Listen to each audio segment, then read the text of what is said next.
urip ra tau mateni wong iku wis cara beragama iku rileks karena fifus satin mintin. Nah tentu mateni itu ada banyak sebab, diantaranya fatwa yang ekstrim. Sehingga ulama dulu itu senang diguyon sampai keterusan saiki. Jadi kabeh wong alim khase sering guyon karena memang menghindari omongan penting. Kenapa? Karena sekali omongan penting ini kadang yu'addi ilal fatwa bitaqatul. Takutnya fatwa itu ekstrim, kemudian saling apa? Saling bunuh. Sehingga masyhur itu ada pepatah bahwa statement ulama atau kolamul ulama, penanya ulama itu ahaddu minas sayf, lebih tajam ketimbang apa? Pedang, karena bisa menimbulkan macam-macam. Sehingga dulu banyak ulama kalau bab jinayat itu sudah tidak mau baca bab jinayat. Jinayat itu karena ya takutnya fatwanya itu ekstrim. Ada beda zaman Nabi itu kan enak ya. Sing Kanjeng Nabi mesti bener ya. Musuhnya Abu Jahal CS mesti salah ya. Tukaran saiki wis gak seru. Tukaran duit kowe repot. Masih aku musuh sampean ini soalnya bener sampean. Wong ora tau urip ora tau seneng mbok musuhi ku piye ngono dadi. Kan gak penak. Jajal misalnya kiai tukaran mbek santri, wong mesti kan normalnya bela kiai ini, mergo luwih alim luwih bener.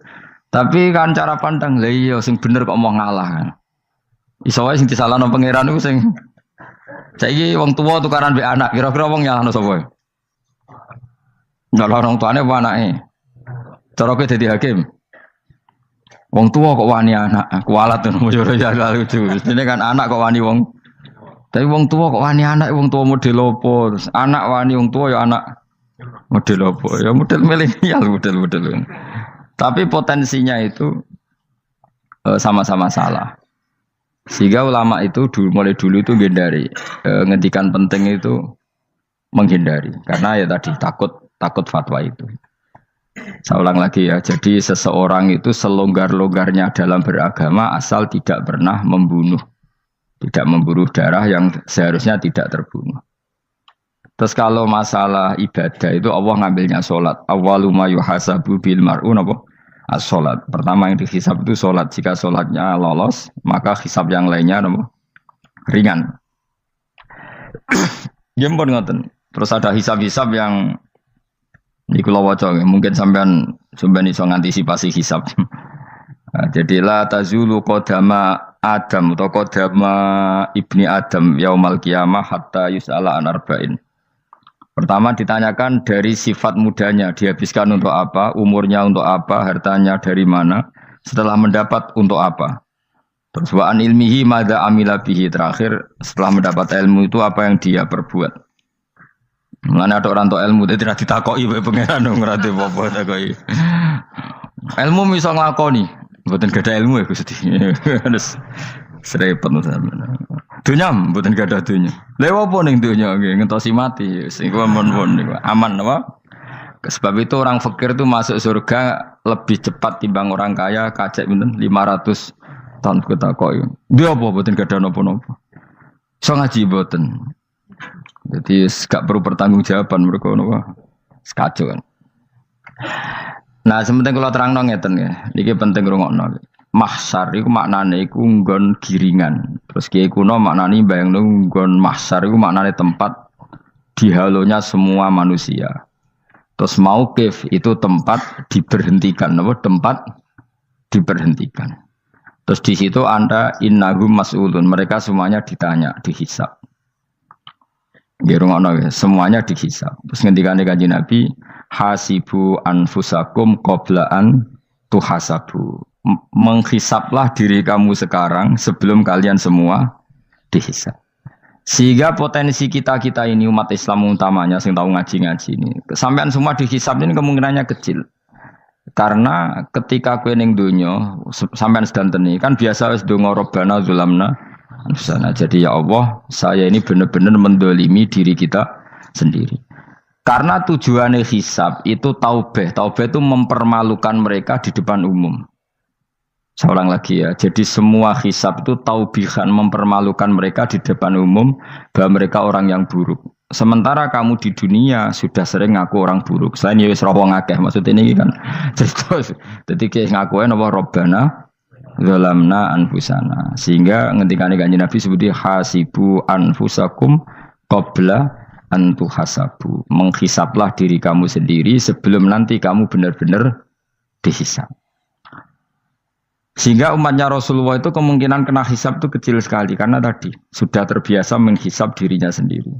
Apalagi kita, kata Rasulullah, saya dikasih hadiah yang para nabi sebelum saya enggak dikasih hadiah itu. Apa itu? 5 hal itu. Di antaranya apa? Kata Rasulullah, wa utitu khawatima suratil Baqarah. Saya dikasih terakhir-terakhirnya surat Baqarah. Di surat Baqarah itu umatnya Nabi dapat bonus dan ini luar biasa. Yaitu ayat Rabbana la tu'akhidna innasina wa akhtana. Ya Allah, jangan hisab kami, jangan beri sanksi kami, jangan azab kami kalau suatu saat kita lupa atau salah. KSP nak kue urung salah padahal mesti salah. Rai-rai ini gak mesti salah. Wes gawe perjanjian mbek pangeran Gusti. Ndamel perjanjian dong apa? Setiap saat saya salah langsung sepuro. Mohon mboten usah istighfar malih pun niki pun niku. Terus deal soalnya deal ini. Lah itu ngendikane Kanjeng Nabi senyum-senyum senenge ra karuan.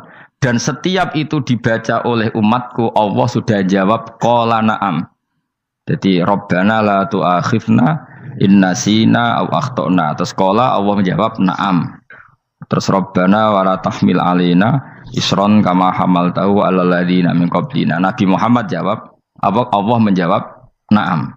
Sampai terakhir wa'fu anna, Allah jawab na'am. Kemudian para kiai itu punya kiat supaya umatnya itu hafal itu. Terus jadi bahan tahlil itu masalah ya. Faminhum ya faminhum. Sing tahlil ya ora paham, sing kritik ya ora paham. Alhamdulillah itu mesti padha-padha ra kena hisab. Mergo padha-padha ora napa? Paham. Dadi ora ono barokah kaya goblok wis barokah tenan. Mergo sing lakoni ya ora paham, sing kritik ora paham. Jadi kalimat yang di akhir surat Baqarah itu adalah termasuk hadiahnya Rasulullah yang tidak diberikan pada Nabi sebelumnya. Ini apa ini?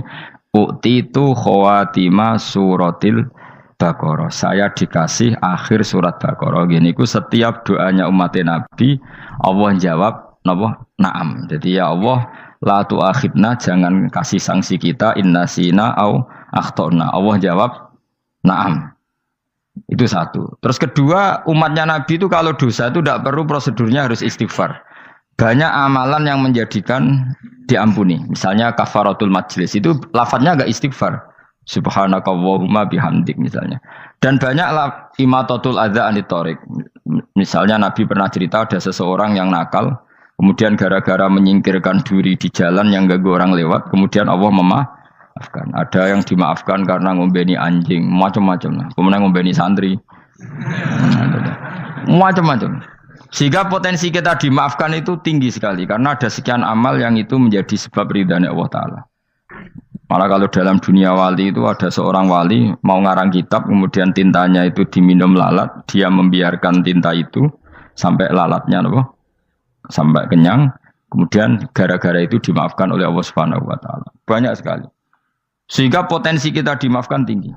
Terus turu sudah ada orang rasani wong enggak macam-macam lah. Wiku ya insya Allah di sepuro pengiran. Jadi orang wali mergo kakean apa? Turu. Ditakoki kenapa kok turu wong wali? Mboten siap roh donya Gusti. Kenapa? Donya wis rusak tok, patok mboten roh Gusti. Lah iku ya mari swarga napa? Ya swargane wong turu ya kira-kira tok. Tapi jadi umat Nabi itu luar biasa.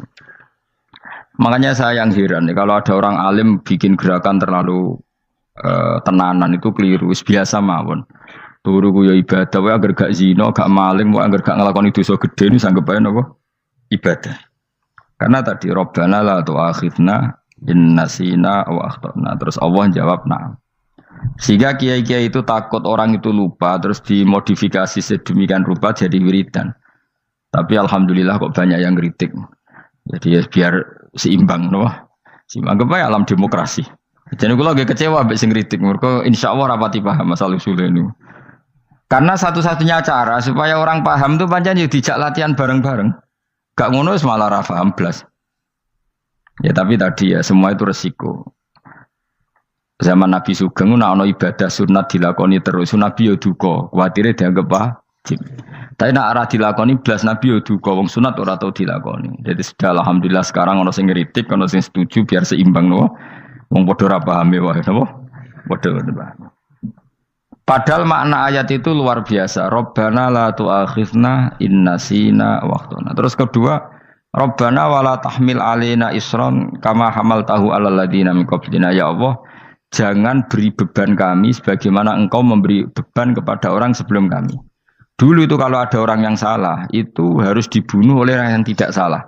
Liyaqtulal bari'u minkum al-mujrima. Supaya yang tidak salah membunuh yang salah. Sehingga ketika umatnya Nabi Musa menyembah anak sapi, ijel itu, apa kata Allah?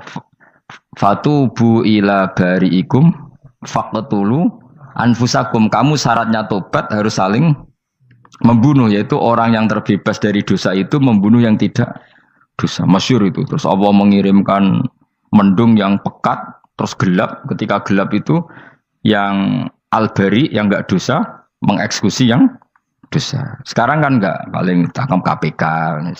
Berarti penjara mulai suka, sisa korupsi jake. Jadi penak lah pokoknya zaman akhir itu penak. Pemenang saya KPK ini mulai disoal, jadi aman lah. Sebuah sing bener di aja nih ya sing bener ya pangeran. Misalnya rasa KPK lah nak takwa ya rasa korupsi. Kalau KPK dilemahkan nanti yang korupsi marah. Lah masih orang KPK lah nak di pangeran kan ya aman karena korupsi. Kowe aneh-aneh wae. Kowe wong mukmin kok bakas ngono. Kowe sementing iku nak kowe wedi pangeran kan ra usah polisi, ra usah KPK wis tetep ra usah dosa wong wedine mbek pangeran. Nah, kecuali ra usah pangeran ateis, lha iku masalah. Ya, tapi kan omongan ini gak populer, padahal bener. Nah, aneh. Jadi karep pemimpin ini terbebas korupsi nak ono KPK, urip makmur nak ono menteri kemakmuran. Pokoknya kuwabe kowe mbok gantungno pejabat negara. Mengane tau hitam jeblok, sak jeblok-jebloke. Misalnya rasa sejahtera, sare menteri sosial harusnya gini-gini. Ngono korupsi salah KPK. Ngono ono ra keamanan salah polisi. Senengane nyalahno wong. Gue sekali-kali nganggo tauhid. Nah ono adab iku mergo dosa yang sudah kelewat. Ya tapi kan gak mungkin ngomong bernegara gitu. Tapi atas nama iman bahasa kita seperti itu. Kalau atas nama bernegara emang kita butuh polisi, butuh tentara, butuh KPK. Tapi atas nama iman ya tadi kalau kita diberi sanksi Allah itu rata-rata dari bima qaddamat yadaka itu pasti ada salah yang pernah Anda lakukan. Ya tapi sudahlah ini zaman sudah seperti ini. Sanut umumnya wong akeh. Kalau terang namanya masalah hisab ya. Hasibu anfusakum qabla antu hasabu. Kamu menghisaplah diri kamu sebelum kamu dihisab. Misalnya saya sebagai ulama, tentu hisab terberat saya itu kitmanul ilmi, menyembunyikan apa? Ilmu. Karena ilmu kalau disembunyikan tuh bahaya sekali. Bayangkan di alam fisik. Misalnya ada orang berkebutuhan pada kemaksiatan, terus di situ ditulis bar, karaoke misalnya. Orang bisa ke sana karena ada tulisannya, ada WA-nya, ada alamatnya. Kemudian ketika Anda bisa Fathul Qorib, tidak ada tulisannya. Harusnya Anda juga nulis ahli Fathul Qorib, ahli Fathul Mu'in, nah, atau ahli Jaljalut, tulis saja. Ahli Primbon.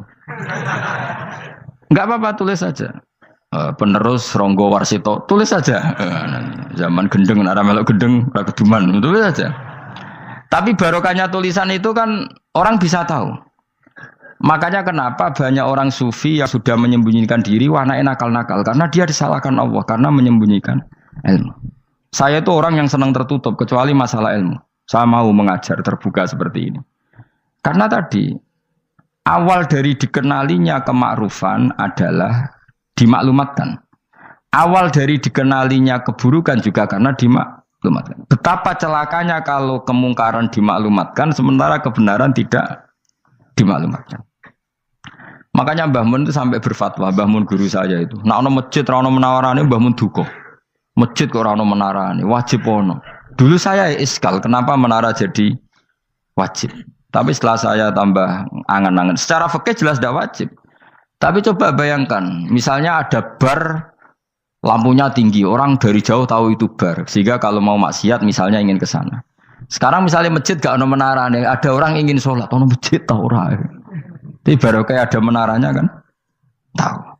Intinya semua kebaikan itu harus dimanarohkan. Makanya manaroh itu dari kata nur, dimenarakan, dari kata nur, dari kata dicahayakan, dimaklumatkan.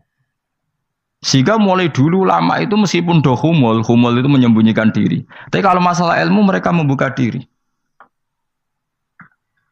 Loh, coba kalau misalnya ngaji seperti saya ini, saya tidak terang-terangan jadi orang alim. Sebetulnya nggak baik. Kalau kamu ujub, sombong, aku orang alim itu tidak baik.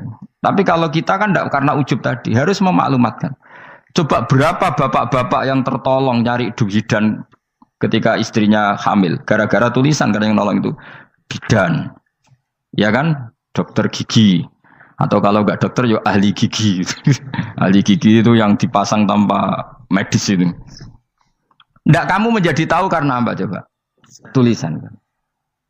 Tapi kenapa kebaikan tidak seperti itu? Harusnya sampean itu tulis saja. Misalnya sampean enggak alim saja, maklar orang alim. Siap menyalurkan ke tempat-tempat orang alim. Coba TKI tenaga kerja itu. Mereka tahu Korea, Hongkong karena tulisan penyalur tenaga kerja. Tulis saja rumah kamu penyalur ke orang alim. Nanti antar ke beduan. Kalau ada orang tanya, maksudnya gimana? Kalau butuh orang alim, tak antarkan. Oh ya sudah, itu kalau se-Indonesia, itu luar biasa. Jadi yang ngajinya dulu Fathul Qorib sampai bab sholat itu saja. Ahli Fathul Qorib sampai bab sholat. Terus saja dalam kurung pemahaman pas-pasan. Enggak apa-apa. Lo coba dokter itu kan fair. Kalau ilmunya pas-pasan tulis dokter umum. Kalau dia merasa pinter dokter spesialis. Dan itu menjadi orang tahu. Tulis saya kan ke ahli saraf. Nah, lo buatan guyon itu betul. Makanya saya ini termasuk orang yang menyembunyikan diri. Tapi kalau bab ilmu enggak. Sehingga nyun saya tidak sombong banyak gus-gus alim yang ngaji saya Jamul Jame, ngaji Mahali. Padahal itu kitab tersulit di pondok. Tapi gara-gara saya sering cerita, saya pernah ngaji Jamul Jame sama Mbah Mun. Saya pernah mentakriri kitab ini. Nya banyak yang ngaji saya. Kalau tanpa itu kan mereka tidak tahu. Ya sama nggak apa-apa kalau menyaingi saya. Tulis saja di rumah kamu ahli Jamul Jame. Barang diparani ahli apa? Ahli jilid. Maksudnya kalau kitab kamu rusak bawa sini. Ya enggak apa-apa. Nah, sehingga syarat utama jadi nabi itu sebetulnya memaklumatkan din kiri. Ya saya ulang lagi. Pertama nabi jadi nabi syaratnya apa? Memaklumatkan diri. Sehingga pertama beliau jadi nabi naik gunung Sofa, kemudian ya maksara Quraisyin halummu ilayya, wahai orang Quraisy ke sini. Terus Nabi mulai manggil satu-satu, ya Bani Abdi Amanaf ke sini, ya Bani Fihr ke sini terus. Saya ini adalah An-Nadhirul Mubin. Saya sekarang diangkat jadi nabi. Terus Abu Lahab marah-marah, tabban laka ya Muhammad alihada jama'tana. Muhammad kamu itu orang sial, kita enak-enakan tidur gara-gara kamu manggil kita datang, ternyata hanya untuk urusan seperti ini. Makanya terus ada tabat yada abi labi watab. Tapi yang iman kemudian tanya, Muhammad kalau kamu setelah jadi nabi, misinya apa?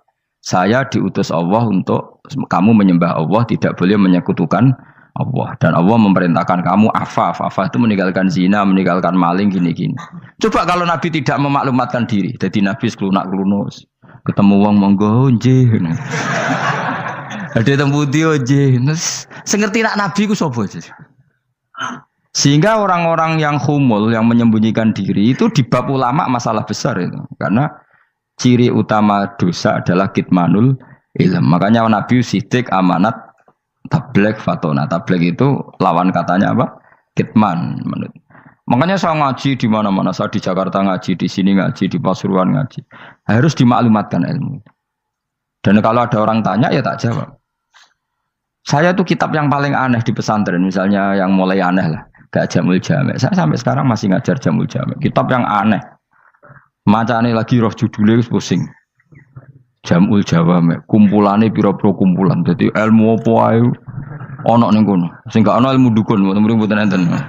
Ilmu carane bodoni ya ora ana. Ning kono mau carane mlebu swarga tok. Mane potensi kula mlebu swarga itu tinggi sekali. Cara sing model piye duwe. Dadi mun. Dadi cara sing model piye duwe. Dadi cukup banyak napa? Cara. Sampe nek cara sitok ora mesti kula nu gak ada cara kathah. Dadi nek dari cara iki mentok, ganti cara iki mentok. Ya terakhir paling gampang ku cara nganggo fadhole pangeran. Iku kena mbok tiru. Pokoke mbok swarga nganggo fadhole pengiran. Masalah utama kita sebetulnya itu, makanya saya tidak pati cocok sama orang sufi itu. Kebenaran itu harus dimaklumatkan. Sementara orang sufi itu ingin menyembunyikan diri. Itu kalau untuk yang alim itu tidak bagus. Wong kita saja tahu itu dokter atau bidan karena tulisan. Ini bidan, ini dokter. Dan mereka jujur, dokter umum, dokter spesialis. Loh, coba misalnya di kota, kamu tulis saja penyalur kebaikan. Orang yang ingin mondok. Oh, pondok pilihannya ada, Sarang ada, Peloso, Lirboyo. Kalau saya ke sana gimana? Oh, saya kenal Gusnya. Tak anter. Wan keren, sudah ada penyalur. Kalau orang bisa tersalurkan ke Korea, ke Korut, ke Jepang karena tulisan, kenapa tidak banyak orang tersalur kebaikan karena tulisan? Orang mau kelunak orang jelas. Meskipun nanti ditawarin orang, mesti dulu sih ahli takrib, mesti wong guyu. Ahli Fathul Qorib sampai bab sholat. Tulis saja jujur, maaf tapi hanya sampai bab sholat. Tulis saja, ada maafnya bareng, maaf tapi sampai bab sholat. Enggak apa-apa. Paling untuk wong sowan, larian mau doa jenengan 2 tahun. Tapi ini bodohnya mau 3 bulan, mulai ngajine dok bab sholat. Enggak apa-apa. Loh, itu dulu memang begitu. Rasulullah zaman Sugeng itu kalau ngajari santrinya itu balighu anni walau ayah, maklumatkan ke kampung kamu meskipun 1 ayat. Banyak sahabat kalau ditanya ya tidak bisa karena ngajinya tidak hatam. Tapi ya terus gak apa-apa, kok tak soano Abu Bakar, tak soano Umar, ditanyakan yang lebih pintar. Saking tidak pahamnya sahabat itu lucu ketika ada ayat waqulu wasrabu hatta yatabayyana lakumul khaytul abyadu minal khaytil aswad. Itu kalau mau tidur ya benar-benar bawa benang putih sama benang hitam, ditulis, dipasang di pintunya. Jadi kalau makan diinceng lagi, kok masih belum kelihatan, wah masih boleh makan. Terus begitu. Kalau sudah mulai syuruk, mulai padang, wah berarti sudah imsak. Jadi karena makanlah dan minumlah sampai benang hitam terbedakan dari benang putih. Artinya kalau malam kan, dulu kan nggak ada listrik, nggak ada lampu, berarti kalau benar-benar masih malam nggak terlihat, berarti masih boleh makan. Nanti terus dilihat gitu. Terus, ya sudah wakafnya di situ. Hatta yatabayyana lakumul khaytul abyadu minal khaytil aswad. Wakaf dulu. Terus akhirnya Kanjeng Nabi itu piye kok umatku dadi masangi benang. Akhirnya Jibril teko. Ini makanya unik dalam ulumul Quran. Satu-satunya ayat yang diturunkan hanya 1 kata itu ya ayat itu tok. Terus Jibril datang, Muhammad ayatnya ku kurang sitok. Minal fajr. Terus ditambahi minal fajr. Jadi minal fajr itu unik. Ada Jibril jauh-jauh dari langit. Iku mau nurono apa? Minal fajr. Makanya kalau kamu nanti dites, kalau ingin jadi dokter tafsir dites, ada 1 kalimat yang diturunkan jauh-jauh Jibril ke bumi. Apa kalimat itu? Jawab baik, minal fajr. Wis alim gue yakin alim. Memang ikut tak? Masa ikut? Mereka gara-gara sahabat itu terus masangi apa? Benang nginceng. Akhirnya minal fajr. Baru mereka tahu maksud fajar, maksud apa? Benang hitam artinya malam, benang putih artinya fajar. Sodik sudah menyingsing. Semenjak itu sudah ada benang-benangan karena jadi orang-orang ngono mat maksud iki cek kurang sithik gitu terus turun apa? Minal fajr ya. Jadi nanti kalau sampai latihan tes jadi dokter apa? Tafsir. Ayat mana yang diturunkan hanya 1 kalimat atau 1 kata jawab apa? Minal fajr. Lolos langsung dokter. Mun pinter. Ya pinter ngerpek maksudnya ora dikandani. Lah nanti hubungan kita dengan Allah ya seperti itu. Sejauh mana kita memaklumatkan Allah. Sejauh mana kita mengkampanyakan Allah. Saya berkali-kali bilang, saya kemarin kan di Korea, itu sebetulnya saya yakin hanya doa saya. Saya sering berdoa, ya Allah, Engkau dipuji di langit dan di bumi. Lalu kalau di bumi ateis, itu caranya kayak apa? Dulu saya itu terobati karena Uni Soviet setelah persemakmuran banyak menjadi negara Islam. Berarti itu bukti bahwa Allah pun dipuji di bumi Uni Soviet. Lalu yang kayak Korea kayak apa? Ternyata betul Koreanya tetap ateis, tapi gara-gara diserbu wong Indonesia. 49.000 wong Indonesia ning Korea Selatan. Iku mbok gawe sing salat separuh, iku jek pira? 24, kira-kira ya digawe 20.000. Iku 20.000 salat kabeh, tahlilan kabeh suruh wame. Lah kok sing ngritik tahlil muni sunah Rasul tok wis rame. Wis rame lah walhasil. Sitok tahlilan wah itu enggak ada hadisnya. Wis gak apa-apa sing penting muni hadis sing sitok tahlil muni hadis ya ibadah tahlil ya ibadah. Mbok lah soal kok bener di totalan guri sing penting rame. Maksudnya sementing rame ngomong visi Islam. Sitok Islam tahlil sitok Islam sunnah Rasul gak masalah. Wong ape yakin bener saiki ya ora ono klarifikasi. Tapi sementing kan kabeh ngomong tentang Islam. Artinya gini, Allah punya cara untuk supaya bumi Korea itu ada yang bertasbih bersujud. Mil'us samawati wa mil'ul. Allah tidak kurang cara. Golek wong kedonyan ditawarik ke sana demi uang. Bareng mus ning kono dielingno pangeran. Segawe masjid, kontrak masjid macam-macam lah, masjid kontrakan ning Korea. Nang kene ra ono masjid. Pusing. Saya pernah ngisi di satu masjid itu gambare pintu gerbangnya bukan salib kan. Ternyata tingkat 1 itu gereja, tingkat 2 bar, tingkat 3 masjid. Kadang ya kebalikan masjid, bar, gereja. Satu gedung. Jadi malaikat saya tidak tahu lewatnya gimana itu kan. Enggak tahu itu cara lewat gimana karena malaikat bagian rahmat itu enggak bisa dia lewat salib. Ya. Tapi dia harus menulis ganjaran yang sholat. Enggak tahu saya lewatnya dari mana karena itu. Ya tentu dia punya cara lah. Tapi yang jelas ya agak bingung ini gimana. Itu pernah yang tingkat 2 itu bar pas aktif. Ada santri yang ya pekerja imannya pas-pasan. Kalau nanti gus badhe Jumatan, mlebu bar pas aktif. Wae wong ayu. Meh wera Jumatan. Mergo mau tingkat 2 bar, tingkat 3 masjid. Itu ono khutbah yang barnya tetap main. Ada bar yang masjidnya tetap khutbah. Itu masuk bar. Sudah Jumatan apa ning kene wae.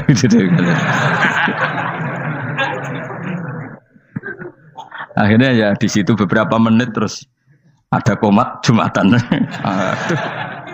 Dosa ta ragus ini. Ya aku muni. Ya segelem Jumatan ku apik. Wong seperti dilakoni kok takok dosa ta ragus.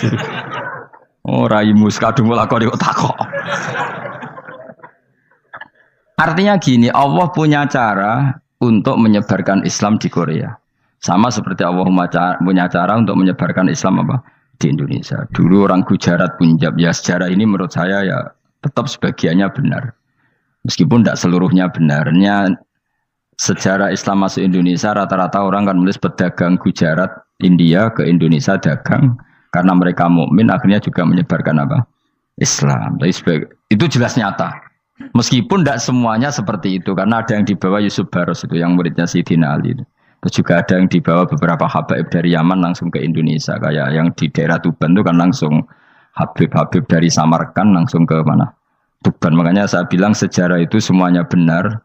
Karena memang variasi masuknya Islam di Indonesia itu banyak. Jadi itu enggak masalah. Sampeyan niru sing kedonyan mawon sing luwih gampang napa? Lho nggih to, kayak Jakarta itu kan kota kayak gitu. Baru kayak wong kedonyan orang ke Jakarta semua. Gara-gara tahu mondok pedotan tadi ahli Fathul Qorib tadi yang sampai bab sholat terus bikin masjid. Iku coba takoki faraid terang ora iso kan. Pemene takoki muamalah terang ora iso, tapi nak trimo carane sholat sing batal apa ngentut roh. Aduh aduh. Ilmune kok roh nak nganti bab iku jek roh. Sing batal sholat apa jek roh ngentut nyekel wong wedok jek roh. Tapi mbok aja takoki sing detail apa?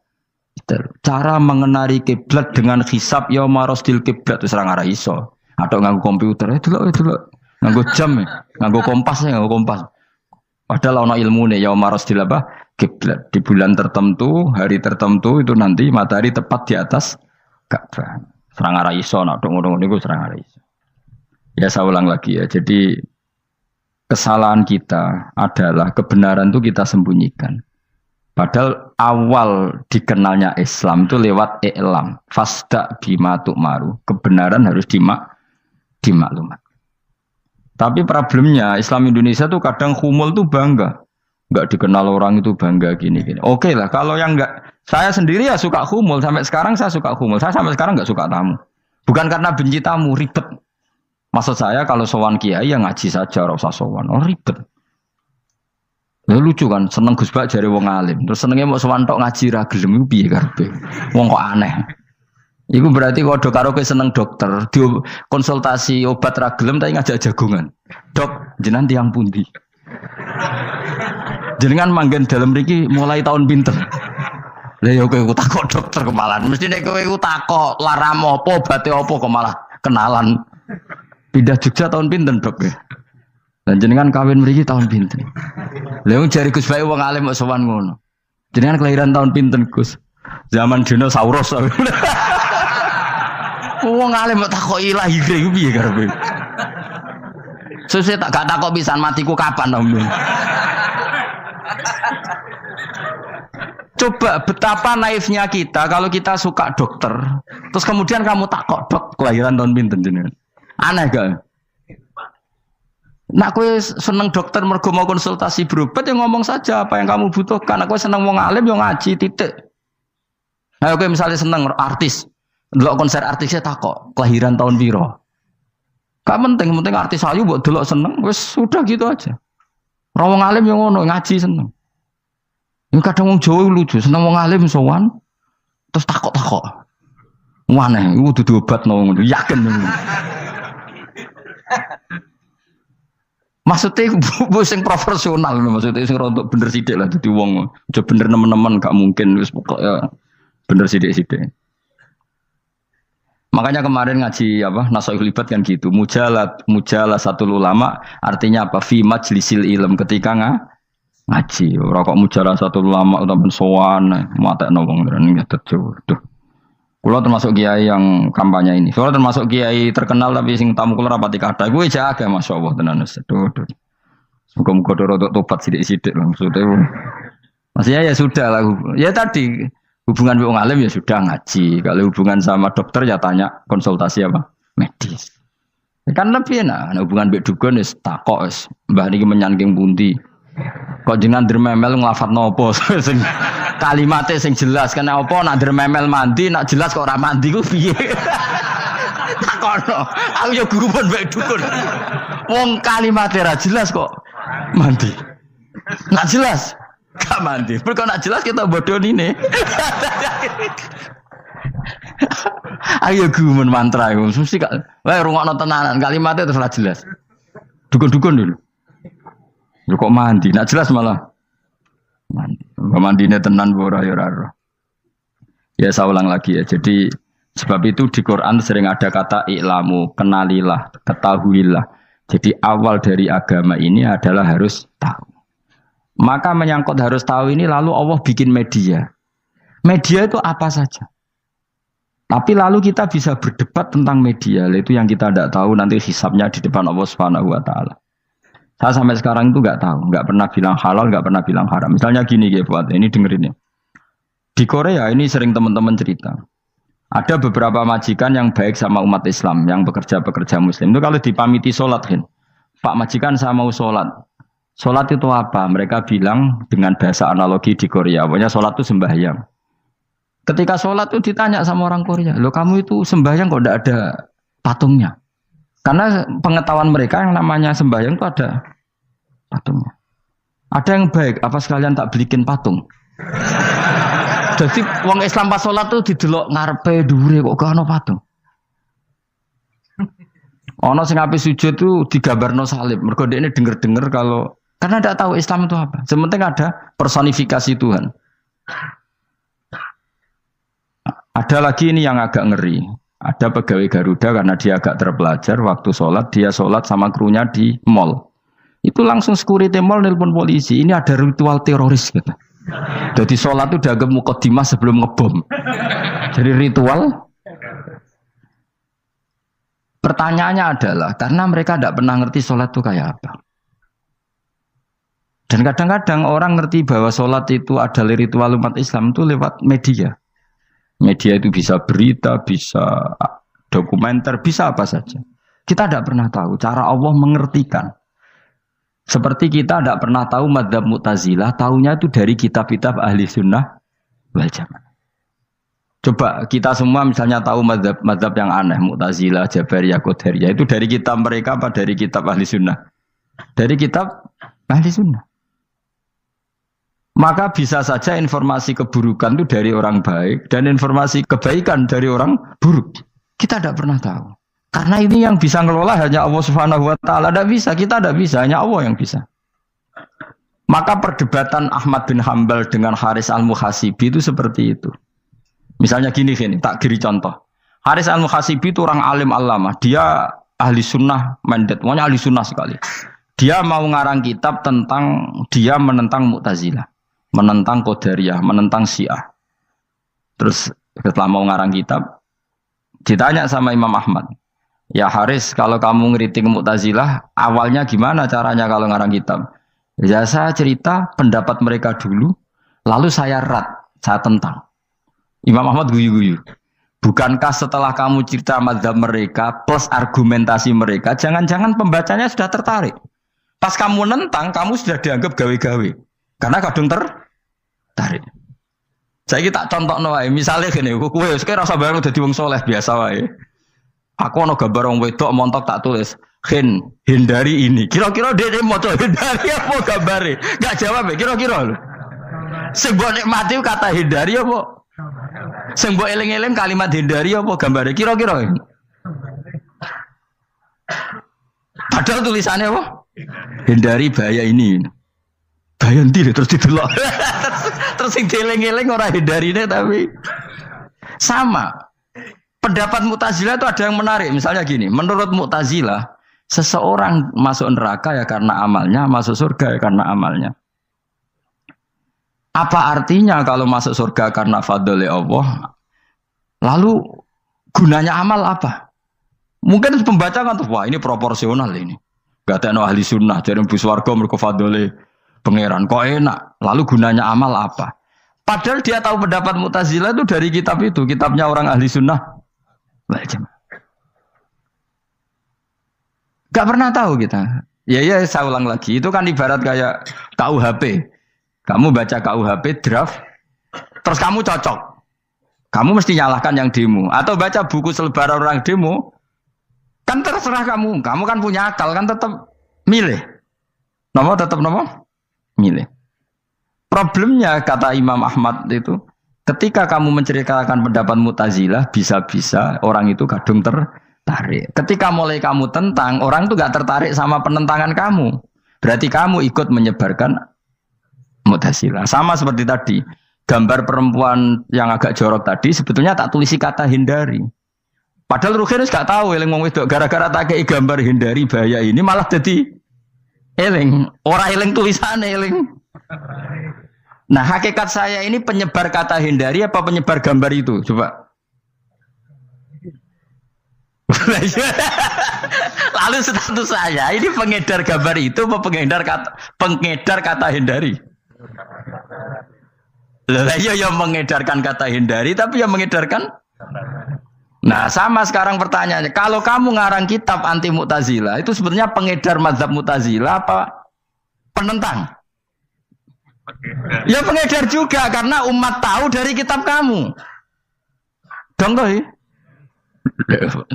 Lah ya mulane ku dadi perdebatan, kok koyo iya koyo ora. Juga tuh gale gini misalnya. Kamu jangan milih presiden yang dari militer, itu pasti keras, tegas, terus kaku. Ternyata pembaca itu wataknya militer. Lu cari yang begini, pusing kan kamu. Agak suka presiden sipil, nggak tegas. Padahal kamu nulis itu untuk menggiring orang milih presiden. Jangan milih yang militer, pasti tegas, nggak demokratis, nggak nerima pendapat. Ternyata pembacanya suka saya punya pemimpin yang tegas. Habis kamu kan? Yang tahu hati orang itu siapa? Makanya ketika kitab ahli sunnah dipenuhi dengan cerita-cerita madzhab Mu'tazilah, itu sebetulnya kamu itu pengedar apa penentang? Itu pertanyaan Ahmad bin. Akhirnya Imam Haris al-Muhasibi bilang gini, enggak maksud jenengan itu ngelarang apa dukung. Pokoknya mergo mangkel. Dari Imam Haris, yo aku pokoknya ngomong ngono ae pokoknya. Terus akhirnya Imam yes, nangoten kita arah jenengan mboten sedo ngarang. Makanya Haris al-Muhasibi akhirnya enggak mengarang kitab itu. Dia sebenarnya pernah rencana Kitabul Firaq fil Islam. Dia mau ngarang kitab kelompok-kelompok dalam Islam. Ya coba mau apa coba? Misalnya kamu bela tahlil, nasibnya juga seperti itu. Hujahnya tahlil, ini gini. Terus hujahnya penentang tahlil. Yang bisa mengendalikan pikiran pembaca siapa? Ternyata dia tertarik sama pikiran penentang. Lucunya yang menceritakan kamu, pengagum tahlil. Kan tidak pernah tahu. Mana nak dari ceritanya Mbah Mun lucu. Mbah Mun tuh mondok Lirboyo. Itu di Bandar Kidul akeh wong ayu. Itu dulu babanya Mbah Mun itu ada yang suka orang sana sampai nikah orang sana terus gak pulang ke sarang. Itu di antara mbah-mbahnya Mbah Mun. Suka perempuan sana terus nikah sana gak pernah pulang ke sarang. Nah, Mbah Mun tuh lahir dari adiknya, pokoknya dari keluarga, dari saudara yang nggak pernah pulang dari Bandar. Diwasiati, Mun nak mondok ujo geman dolan ning Bandar Kidul. Gak akeh wong ayu. Akhirnya malah penasaran. Justru kalimat itu yang menjadikan maksudnya ku ayune nganti sepiro kok nganti mbahku katut kan malah akhirnya penasaran. Lare kata Mbah Mun tak angen-angen bener Imam Ahmad bin Hambal. Maksudnya ku kalimat itu pancen ribet. Kalimat itu ribet pancen. Coba milih mana coba? Jong ojo geman moro pasar opo lah nang daerah kono. Ono opo? Bahaya kan. Gara-gara kamu melafatkan itu malah orang penasaran. Di sana ada bareng delok ning kono ya nak terus mulai nak ora. Nah, makanya pertanyaannya, pengarang buku juga kena hisab karena sebetulnya apa yang dia tentang orang lain menjadi tahu karena ceritanya dia. Coba kamu ngarang kitab saja yang anti Syiah atau anti Mu'tazilah atau anti Murji'ah atau anti otoritarian, mesti pembaca itu nggak bisa kamu kendalikan. Nah, itu juga rawan hisab. Makanya berat. Pokoknya walatus alunna yauma idzin anin naim. Semua itu nanti dimintai tanggung jawab oleh Allah Subhanahu wa taala. Karena kita tidak pernah tahu. Akhirnya Haris Al-Muhasibi gak ngarang kitab. Imam Ahmad itu tidak punya karangan kecuali riwayat Musnadu Ahmad bin Hambal. Kalau gak ada 14 juz. Dia tidak punya karangan. Ketika ditanya, saya takut membuat hal baru dalam Islam. Karena karangan itu kan mesti melogikakan hukum. Sementara Allah tuh kadang gak butuh dijustifikasi seperti itu. Jadi cara kitab usul fikih ini, sama tak bedai. Mungkin enggak Allah menyuruh kamu ngangkat gunung Merapi tanpa alat? Enggak, jawab saja. Latihan pinter. Mungkin enggak Allah menyuruh kamu disuruh ngangkat gunung Merapi? Mungkin enggak? Mungkin apa enggak? Nah, itu ulama usul fikih berdebat. Ada mengatakan enggak mungkin. Karena Allah tidak akan memerintahkan sesuatu yang tidak dimampui mukhatab, yang tidak dimampui manusia. Masuk akal. Kaul kedua mengatakan mungkin, butuhe Allah iku mau wong muni yo tok nurut. Senajan to gak mungkin. Ayo Hen, Gunung Merapi angkat Hen. Nggih Gusti, siap. Langsung melawayu moro. Wih Allah wis seneng, wah nurut aja iki. Tapi ya kemungkinan cek goblok ora takok sik. Kita kan tidak pernah tahu, makanya ulama ini debat. Kira-kira nak Hen, Gunung Merapi angkat. Potensinya kan dua, kue langsung melayu apa ngangkat. Potensinya kan, kok goblok kayak ngono rata kok. Bicarane kok. Tapi ya mungkin dilembek pengiran. Cek nuruti, ora paham-paham lah melayu. Ki milih ndi? Status sing ngene iki nurut apa goblok? Jawab, nurut apa goblok? Ya nurut goblok. Ya coba ngono. Kita ndak pernah tahu. Mulane tetap pada akhirnya kita itu wa in adri. Kita tidak pernah tahu. Tapi kita tahu bahwa semua ada hikmahnya. Makanya kadang orang alim itu bilang saya alim, kadang bilang saya tidak tahu. Maksudnya kita tahu Allah memerintahkan pasti ada hikmahnya, tapi kita tidak tahu maksudnya apa. Ya sudah seperti ini. Akhirnya dunia ya sudah seperti ini. Ya kadang ngerti, kadang orang ngerti. Ya sudah biasa ya. Kalau kita tak tahu sesuk isih urip to ora. Iki jawab ya. Muni roh iku nyatane yo koyo roh. Muni roh yo ora roh nak mati. Mulane sudah. Kadang takoki sesuk iku jeng yo ziarah nggih, Mbah. Tapi kadang wa alam, Mbah, insyaallah. Ya karena memang ya enggak pernah tahu. Karena apa ya? Wis ra kena diterangno, Bang. Mulane kula niku gak ada kitab-kitab perdebatan ulama, nak gejol-gejolkan ngoten niku. Saya ulang lagi ya, kalau kamu mengarang kitab menentang pendapat Mu'tazilah, itu artinya kamu menceritakan pendapat Mu'tazilah, lalu menyebarkan kesalahan mereka. Pertanyaannya, pembaca pertama kali tahu pendapat Mu'tazilah gara-gara cerita kamu. Itu sama, pembaca tahu gambar perempuan gara-gara edaran kamu. Meskipun kamu menulis hindari, tapi kan menjadi tahu. Kamu berarti penyebar kata hindari apa penyebar gambar? Apa penyebar kata hindari? Itu ibarat kayak gini, ada anak kecil baru umur SMP kamu nak hindari narkoba. Bentuknya kayak ini loh nak. Padahal anak kamu itu bakat soleh yang nggak terlintas narkoba. Gara-gara buat cerita ini menjadi tahu. Sekarang omongan iku dihisap tahu orang menjadi tahu gara-gara kamu. Tapi kamu nggak ngandani takut anak kamu kejebak narkoba. Milih mana? Bingung tau ke? Wingi-wingi ra bingung ora tau mikir. Maksudnya aku ya gumun mbek wong ora tau mikir ya do urip. Jadi ya sudah. Ya angel pancen urip ya angel. Mane ngaji ben mane ngaji. Ngaji minal fajr. Minal fajr. Itu satu-satunya ayat sing turun mau sak kalimat. Jadi ora sak ayat mau sak kalimat, sak kata kalau dalam bahasa Indonesia. Mun kula terusno. Oh masalah yamin iki kula terangno. Yamin itu maknane arah kanan. Arah kanan maknane arah yang dikira benar. Jadi orang Arab bilang kalau sesuatu benar itu disebut kanan. Mulane ashabul yamin. Tapi kalau orang salah disebut ashabus